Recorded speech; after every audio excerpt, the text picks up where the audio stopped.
After finding out my family was plotting to cut me out, I kicked them out, sold the house, and kept all the money. Now they're calling me greedy.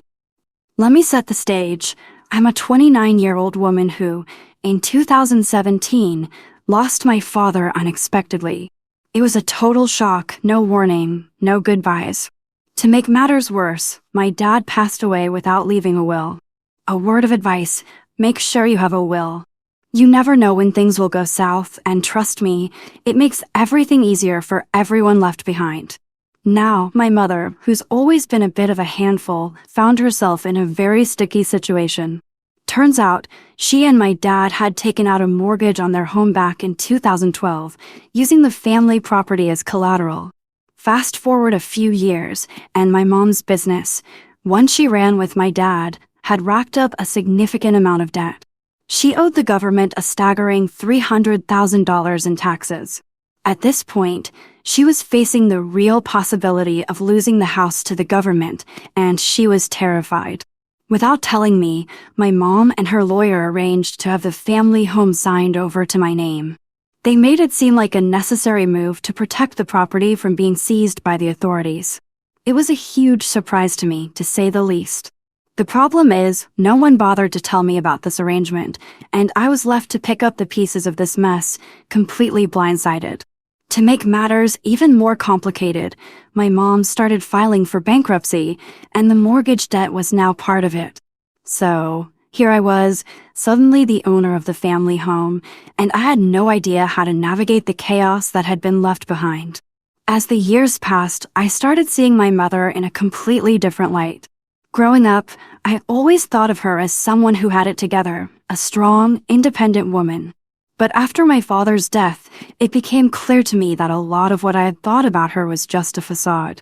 The woman I was left with didn't have the same drive or responsibility that I had once believed.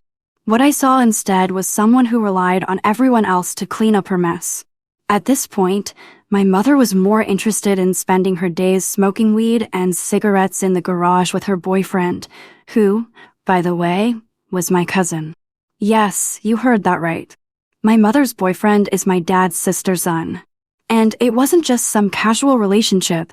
They were living together, spending all their time partying while I was left to deal with the fallout from my father's death and the financial mess that came with it. It felt like I was watching my family disintegrate right in front of me. This is where things started to get even more intense. My mom, desperate to avoid losing the house, turned to me for help. She came up with a plan. She wanted me to take out a loan, $100,000 to be exact. The loan was supposed to cover the mortgage and the property taxes that were falling behind, and in her mind, this would save everything. The idea was that she would then pay the loan off, and eventually, we'd figure out how much I owed her for all of this trouble. She said she would make it right. At first, I was really torn. I wanted to help, but there were so many red flags. I talked it over with my husband, who was immediately skeptical. He didn't trust my mom's motives, and after a lot of heated arguments, I eventually came to my senses. I realized that taking out that loan was not the right move. It would tie us up in debt, and my mom's track record with managing finances was hardly inspiring confidence. I didn't want to risk our future for her short-term solution. So, I backed out, and that's when things really went south. The moment I told my mom that I wasn't going to take out the loan, the reaction was nothing short of explosive. She was furious, absolutely livid. She felt betrayed, like I had just ripped the rug out from under her, and she didn't hold back in letting me know. Her anger was sharp, her voice cutting through the air as she accused me of ruining everything. "You're throwing me under the bus," she screamed. "You're abandoning me in my time of need." I tried to explain to her that I wasn't doing this to hurt her. I just didn't think it was a smart move. But my mom couldn't hear me. She couldn't see the bigger picture. All she saw was her world crumbling around her, and in her panic, I was the only one she could lash out at. But it didn't stop there. My adopted brother, who I had always been close with, stepped in with an offer of his own. He told me that he wanted to buy the family home. The deal sounded simple at first. He'd make monthly payments, and in return, I'd get $25,000. For a home valued at over $500,000, $25,000 didn't even begin to cover the emotional toll the situation had taken on me. It wasn't just about the money. It was the years of stress and constant chaos my family had put me through. The endless fighting, the manipulation, the emotional blackmail, it all added up, and it was worth far more than a measly $25,000. When I told him no, that I wouldn't accept that lowball offer, he was upset, but not entirely shocked. His tone shifted, and for a moment, it felt like we might still work something out. But then, he retracted his offer completely. He didn't want to deal with my demands, and it felt like a slap in the face. It wasn't about the money. It was about the fact that no one in my family seemed to understand how much emotional labor this had cost me. How much it had cost my husband too, who was caught in the crossfire of all this drama. Things took an even darker turn after that. My family, my mother, my brother, and even a few extended relatives began hurling accusations at me. They called me a thief. They called me a coward. They accused my husband of being a greedy bastard who was just trying to take everything for himself. The attacks were personal, cutting deep, and they didn't stop. They tried to shame me into submission, telling me I didn't deserve anything, that I should just pick up and leave. The worst part? It wasn't just words. They started harassing me at work. My phone would ring constantly with their threats and complaints, and I had to block number after number just to get some peace. There were days when I was on the verge of calling the police because I genuinely feared for my safety. The relentless pressure was unbearable, and the weight of it all seemed impossible to shake off. In the midst of all this chaos, I turned to legal advice just to see where I stood. I wanted to make sure I wasn't being taken advantage of, and that I had a solid understanding of my rights. After consulting with multiple lawyers, it became crystal clear I was the legal owner of the property. My mom, despite her efforts to pressure me, had no legal claim over the house anymore.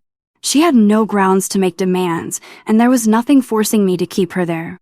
The house was mine, and I could do whatever I wanted with it. That's when I made the tough decision to go no contact with my entire family. It was an incredibly painful choice, but it became apparent that the toxicity of their behavior was too much to handle. I blocked everyone on social media. I stopped answering phone calls. The constant barrage of messages, the guilt trips, the accusations, it all had to stop. My mental health was suffering, and I had to draw a line somewhere. My husband and I decided to take control of the situation for once. We were going to secure our future, not by dragging ourselves deeper into this web of family dysfunction, but by moving forward on our own terms. We started getting our own home insurance for the property, making sure that the house was legally protected before we made any further moves. The next step was to draft the eviction notice. It was time to get my mom and her boyfriend out of the house, no questions asked. Of course, hoped they would leave peacefully, but if they didn't, we were prepared to take legal action. I didn't want it to escalate, but I also wasn't willing to let them continue to manipulate and control the situation. If it came down to it, we were ready to involve the police.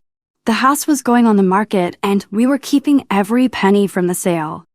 It felt surreal to think about, but we had a plan. Once the house sold, we would pay off the mortgage and property taxes, something I had always intended to do, and the rest would be invested for our children's future. There would be no more family drama, no more guilt, no more manipulation. Whatever happened to my mom after that, that was her problem, not mine. I knew it was a tough decision. Some might say I'm being cruel, but in the end, I had to look out for my own family. My husband and children deserved peace. They deserved a stable future. And the truth was, I had already been through enough for a lifetime. So, was I the asshole? I'm still not sure, but what I do know is that I'm done sacrificing my well-being for people who refuse to take responsibility for their own actions.